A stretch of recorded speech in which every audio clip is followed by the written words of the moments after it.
5,000 business colleges हैं आज हमारे देश के अंदर। लगभग 3 करोड़ स्टूडेंट्स मेरे देश में यूनिवर्सिटीज की पढ़ाई कर रहे हैं।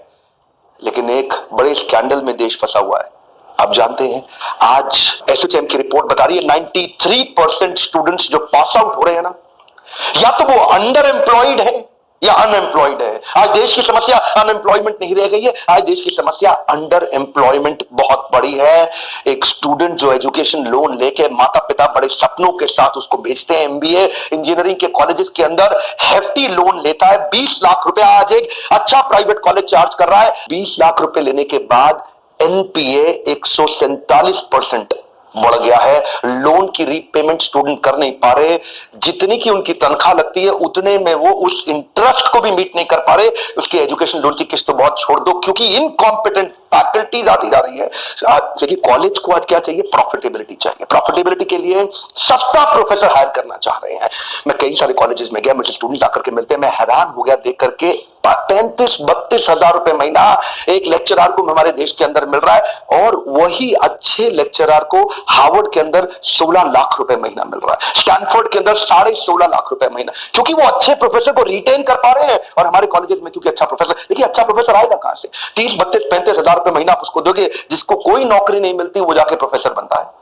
प्रॉब्लम क्या है? हमारे देश के अंदर 25, 26, 28, 30 साल तक चाहते हैं कि आप शादी होकर नौकरी करके सेटल हो जाएं। आज अगर आपको प्रोफेसर बनना है, पीएचडी करनी पड़ेगी। 5, 7, 8 एक्स्ट्रा साल लग जाते हैं एक आदमी को पीएचडी करने में। उसकी उम्र 30-32 साल हो जाती है जब तक वो किसी कॉलेज में जाके प्रोफेसर लगता है। लेकिन अगर एमबीए खत्म करने के बाद आप अगर टैलेंटेड हैं, टैलेंटेड आदमी प्रोफेसर नहीं बनना चाहता, इकोसिस्टम ही अलाउ नहीं कर रहा मेरे देश का उनको प्रोफेसर बनने के लिए, वो कॉर्पोरेट ज्वाइन कर लेता है। 24-25 साल की उम्र में 40-50-60 हजार रुपए, 70 हजार रुपए तनख्वाह उसकी। अगर वो कॉम्पिटेंट आदमी है, लाख रुपए पहुंच जाता है अगले 5-7 साल में। यहां पे इकोसिस्टम में अच्छे प्रोफेसर ना होने के कारण कॉर्पोरेट कैंपस और कॉलेज कैंपस अलग अलग संसार हो गए। ध्यान दीजिए, स्टूडेंट का लेवल ऑफ एस्पिरेशन और उसका लेवल ऑफ प्रिपरेशन जमीन आसमान का अंतर है। वो प्रिपेयर्ड यहां के लिए है, एस्पिरेशन प्रिपरेशन में इतना अंतर हो गया। उसका कारण क्या है? कॉलेज कैंपस अलग ही संसार है, कॉर्पोरेट कैंपस अलग ही संसार है। इंडस्ट्री रेडी स्टूडेंट दे नहीं पा रहे। आज महारत्ना, नवरत्ना पीएसयू हमारे देश के अंदर, उन्होंने 28% नौकरी न्यू जॉब हायरिंग कम कर दी, क्योंकि लीन मैनेजमेंट स्ट्रक्चर ले रहे हैं। ऑटोमेशन आता जा रहा है, आर्टिफिशियल इंटेलिजेंस बढ़ता जा रहा है, लीन मैनेजमेंट प्रोसेसेस बढ़ते जा रहे हैं, जॉब्स कम हो रही हैं। और जिस रेट पे आज देश की इकोनॉमी ग्रो कर रही है, उससे कहीं ज्यादा रेट पे देश में इंजीनियर्स प्रोड्यूस हो रहे हैं। वो इंजीनियर्स कंज्यूम नहीं हो पा रहे। पिछले कुछ सालों में 70% एमबीए एनरोलमेंट बढ़ा है। मां बाप सोचते हैं कि मेरा बच्चा पढ़ के आएगा। लिटरेसी रेट यूथ का 92% है, मैं मानता हूं, लेकिन ये लिटरेसी रेट कागज पे है, क्योंकि आज की पढ़ाई डिग्री लेने के लिए हो रही है। वेल फिल्ड माइंड है, वेल फॉर्म्ड माइंड नहीं है। और ये वेल फिल्ड माइंड आपको कुछ नहीं देगा। दुनिया भर के देशों में हमारा भारत आज is one of the youngest countries in the world. China की एवरेज एज 37 साल है, रशिया 37 साल, यूएस 38 साल, कनाडा 38 साल, ऑस्ट्रेलिया 38। ये सारे देश जितने भी हैं, इनकी एवरेज एज जो यहाँ मीडियन है ना, मीन मीडियन मोड निकालते थे ना मैथ्स में, इनका एवरेज एज ज्यादा है। हमारा देश यंग है।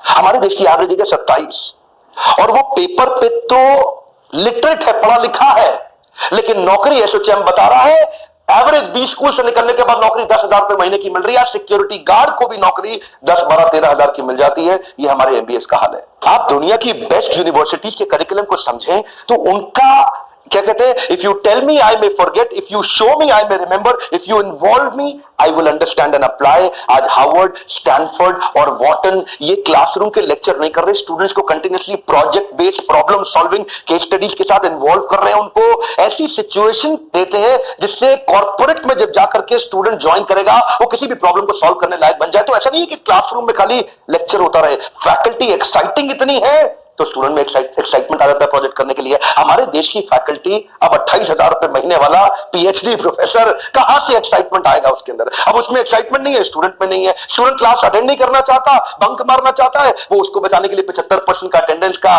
सिस्टम रख देते हैं, डी बार कर देंगे। अब उसका मोटिवेशन पढ़ाई नहीं है, 75% की अटेंडेंस है। अब वो 75% अटेंडेंस के लिए आता है और बैठा रहता है ऐसे। अब उसको कोई अगर बाई चांस एक आधा प्रोजेक्ट दे भी दिया केस स्टडी करने के लिए साल 2 साल के अंदर, या साल में 2-3 दे भी दिए, तो वो जाता है दिल्ली में बेगूसराय है, वहां जाता है, ढूंढता है, बहुत सारे प्रोजेक्ट पड़े हुए हैं, 1000 रुपए देता है, प्रोजेक्ट खरीद के ले आता है जाके।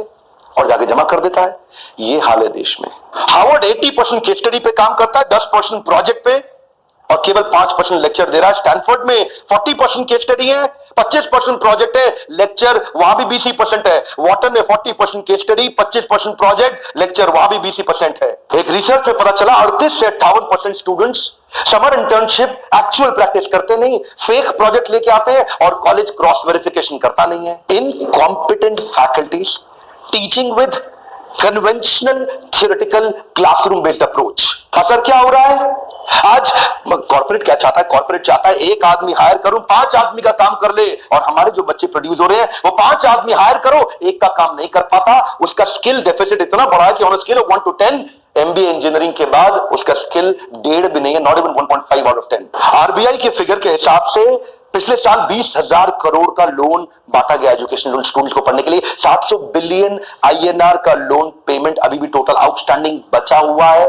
142% इंक्रीज हो रहा है एनपीए में। स्टूडेंट कहां से पैसा देगा?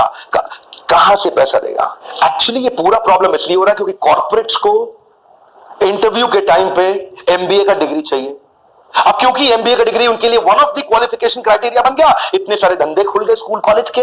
आओ भाई कॉलेज खोलो, कॉलेज खोलो, कॉलेज खोलो, हम भी डिग्री देंगे, हम भी डिग्री देंगे। आज पहली बार कॉर्पोरेट समझ रहे हैं कि टॉप आईआईएम्स की जो डिग्री है वो तो काम की है, ये जो हल्के 20 स्कूल है इनकी डिग्री किसी काम की नहीं है। अच्छा, आपके मन में आता होगा कि भाई ये टॉप आईआईएम्स इतना अच्छा कैसे चला लेते हैं? ये भी तो सरकारी बॉडीज है। देखिए, इन्होंने एक सिस्टम बनाया आईआईएम के ब्रांड में। ये प्रोफेसर को, अच्छे फैकल्टी को रिटेन करने के लिए उसको कहते हैं तेरी तनख्वाह कम है, मैं जानता हूं, तू जाके प्राइवेट कंसल्टिंग कर ले, 50% आईआईएम के ब्रांड को लेके कर ले, जो पैसा मिलेगा वो आईआईएम को दे देना।